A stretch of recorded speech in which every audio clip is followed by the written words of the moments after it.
भारत का जो प्राचीन भारत का इतिहास है, उसके अंदर चीनी यात्रियों का क्या महत्व? असल में जो हमारा प्राचीन भारत का इतिहास है, वो बाहर से जो लोग भारत में घूमने आए थे और फिर जाकर उन्होंने अपनी जो किताबें लिखी, उसमें भारत के बारे में लिखा। उससे हमें बहुत सारी जानकारियाँ मिलती और उसमें जो चीनी यात्री थे, ये काफ़ी ज़्यादा इम्पोर्टेंट हो जाते हैं। चीन के अंदर बौद्ध धर्म था और बौद्ध धर्म की शुरुआत जो है भारत के अंदर ही हुई थी।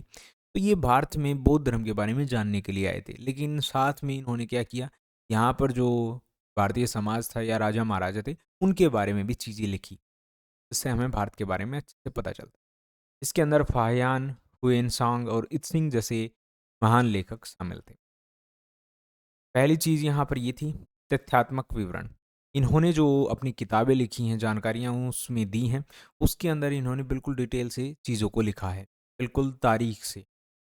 चीनी यात्रियों ने अपने समय में राजाओं, घटनाओं और स्थानों का अधिक सटीक तौर पर विवरण किया, जिससे ये ऐतिहासिक घटनाओं को जोड़ने में हमें मदद मिलती। दूसरा है सामाजिक और सांस्कृतिक जानकारी।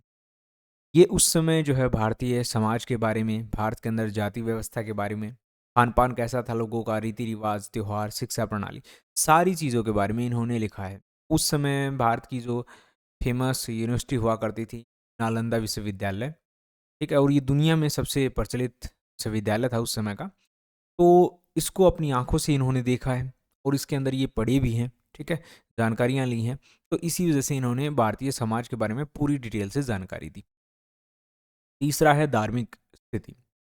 इन्होंने जो है बौद्ध धर्म की जो उस समय की स्थिति चल रही थी भारत में, ठीक है? जितने संप्रदाय थे, जो प्रथाएँ थी, उन सब के बारे में डिटेल से लिखा है क्योंकि ये बौद्ध धर्म के बारे में ही ज़्यादातर जानने आए थे भारत में।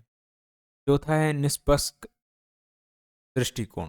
एक विदेशी होने के नाते उनका दृष्टिकोण काफ़ी हद तक निष्पक्ष था। इसके पीछे रीज़न क्या होता है, अगर कोई राजा बाहर से इंडिया के ऊपर अटैक करने आता है, जैसे सिकंदर को ही हम मान, उसके साथ जो लेखक आएँगे ना, उनके अंदर एक ऐसा दृष्टिकोण होगा जो भारत के बारे में नेगेटिव हो।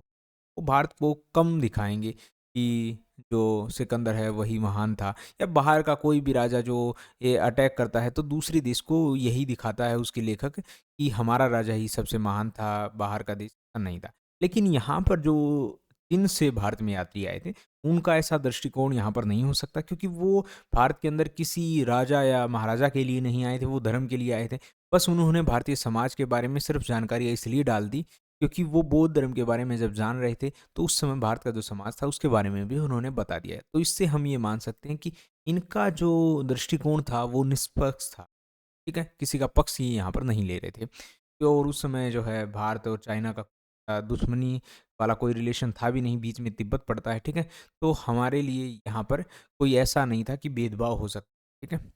और भारतीय समाज की अच्छाइयाँ और बुराइयाँ दोनों का उल्लेख इन्होंने अच्छे से किया है। इन यात्रा वृत्तांतों के बिना गुप्त और हर्ष काल के इतिहास के बारे में हमें जानकारी अधूरी रह जाती।